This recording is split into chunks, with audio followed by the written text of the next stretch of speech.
So here at Faraz, we're used to seeing all these types of vehicles, Porsche, Mercedes, Jaguar, the whole deal, but we're definitely not used to seeing things that look like this. The Apocalypse 6x6 Gladiator, Jeep Gladiator 2021. We're gonna take a look at this thing. It literally just rolled in here like an hour ago. We're gonna see what it's all about, get my first impressions of it, and go from there. I'm Peter from Faraz, let's jump in.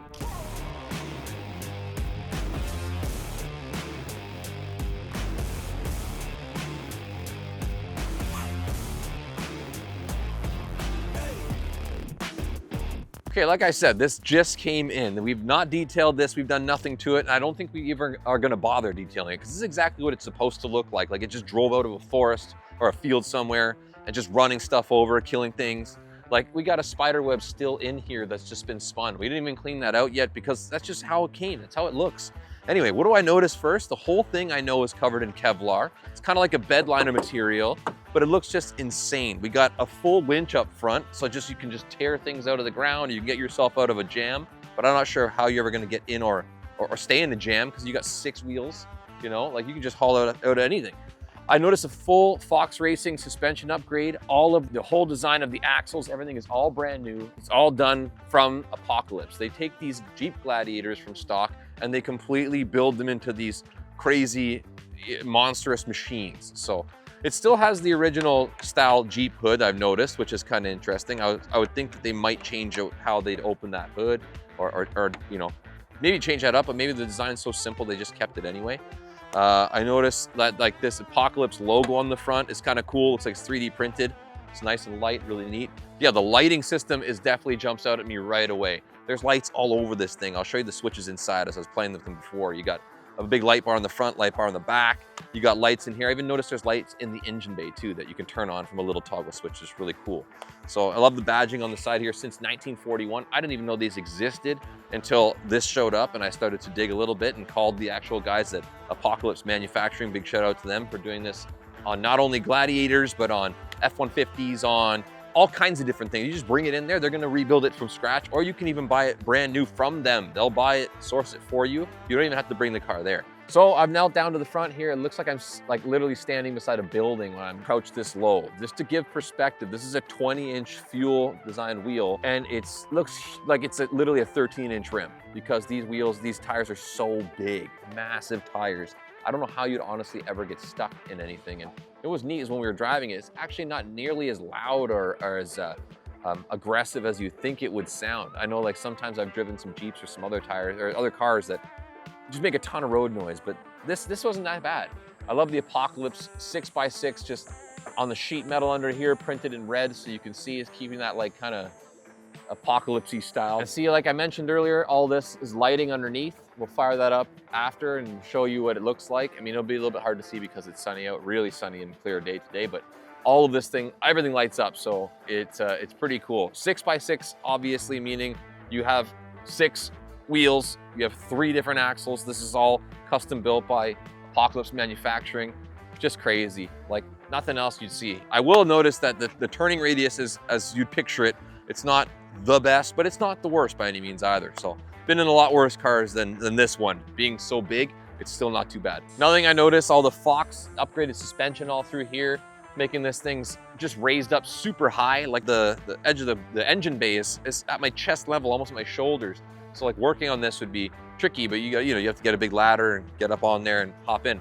Other plus side is there's so much room to get in and out of things, like replacing your tie rods or anything like that would be super easy because you have so much accessibility to everything there. You got these cool running boards right here that are electronic, fold down when you open the door, which is neat. It almost looks like a Cybertruck, but on major steroids, and you could probably just run over a Cybertruck with this thing if you needed to. So shout out to Apocalypse for making the Cybertruck killers, if you wanted to call it that. But yeah, you got the Hellfire, which is the edition. There's all kinds of different models that they make at Apocalypse Manufacturing. This one in particular is a 6x6 Hellfire, as you can see it right on the back there. 6x6 badging, which is kind of cool. Like everything is just different. Everything is just wild and out in your face. I love the rivets all over here that just looks so crazy and industrial and something out of the future, like you'd see driving on the moon or something like that.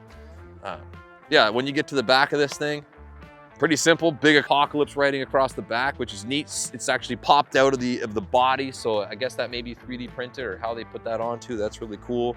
You still got functionality with dropping the gate on here. This whole thing slides up, and then you got a nifty little string there that they've added to pull this back down, so you're not having to jump in and put the cover back down. Tons of space back here, because I know they do also make editions that are 8 passengers, so they add additional rows of seating, which is really cool.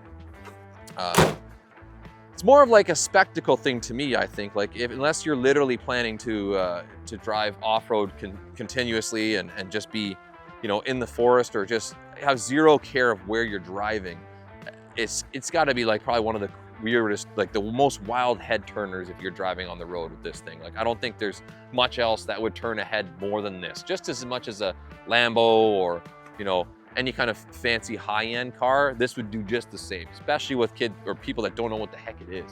So it looks like a movie prop almost, right? So we're gonna jump inside and take a look at what it looks like inside the Apocalypse. All right, we're jumping in here. This is giving you perspective of how high it is. I literally, where my feet are gonna be sitting and where the pedals are basically waist high. So this thing is really high, hence the running boards that fold down to help you get a foot on here and hop into the vehicle. But first thing I notice when I open this up is that fully custom interior that they do from Apocalypse as well. Cool red on black color scheme just to match the outside with the Hellfire that's in red, and all the other stuff that you see is all in black. Cool Apocalypse steering wheel that's all been redone. The same structure on the inside of the doors as a regular Jeep Gladiator. And these doors are removable, as well as the roof, just like any other Gladiator like that, which is neat. That's why you don't have all the window controls and that kind of stuff here, because you can, again, take these babies right off.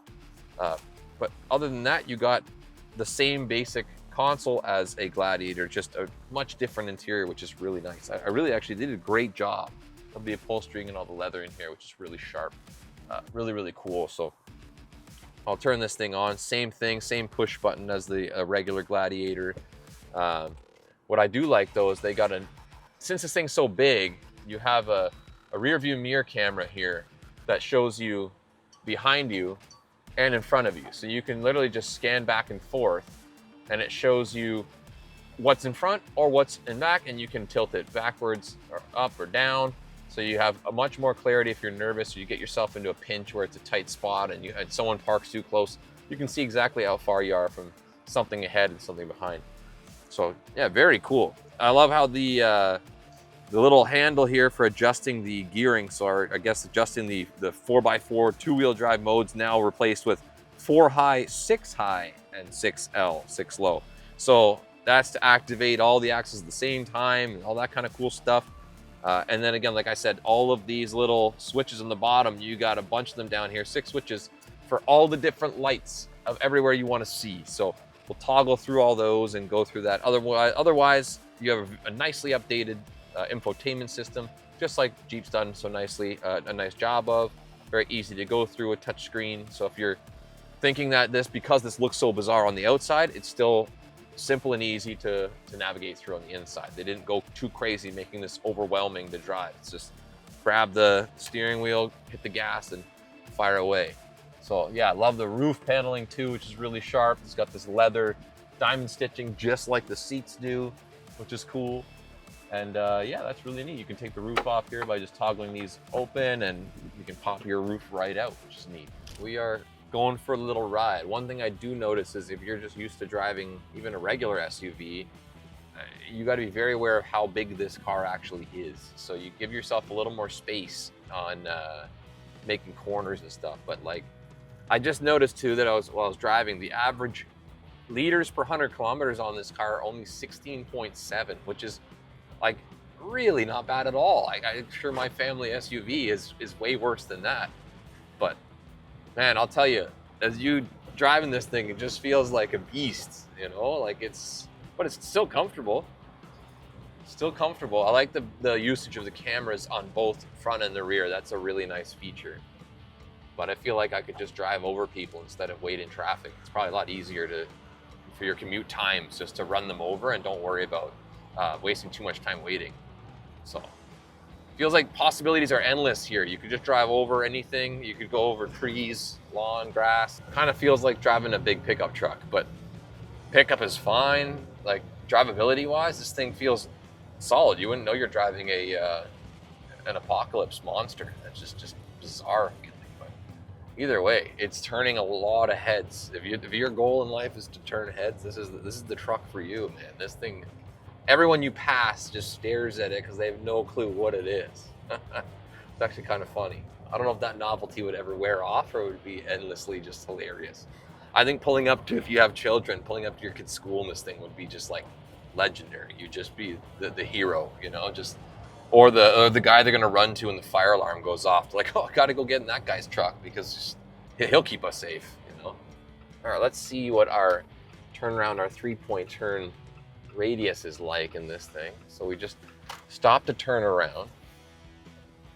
Yeah, it's not bad at all. Driving this thing would be very simple. You just flick to the backup camera, so you know how far you have back there.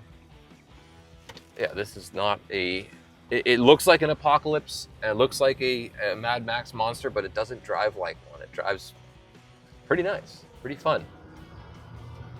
But I mean, I would definitely drive this thing. Before I saw it come in and I was like, man, maybe that's too much for me, but no, I would take this on a daily basis. Especially if you get on the highway, I bet your fuel economy starts to drop like crazy. Granted, I don't know if it's the most aerodynamic vehicle on the face of the earth, but I don't think anyone is concerned or buying that for that reason. Yeah, it's pretty nice. It's pretty nice. This one also only has 9,000 kilometers, so it's almost brand new. And if you're interested in it, like I said, stop on by our store and check it out. So I mentioned earlier that it has the same Jeep release system for the hood. Again, why overcomplicate something if you don't need to? Simple system, just has 2 latches on each side that just kind of fold up and down. You pop the hood just by pressing this little piece over. This particular Apocalypse 6x6 has the 3-liter diesel, eco diesel, turbocharged. So, I mean, that's probably the engine of choice I would make if I was going to do that. I just feel like the diesel makes a lot of sense. They do have option of it being a Hemi motor V8, a couple different options there too.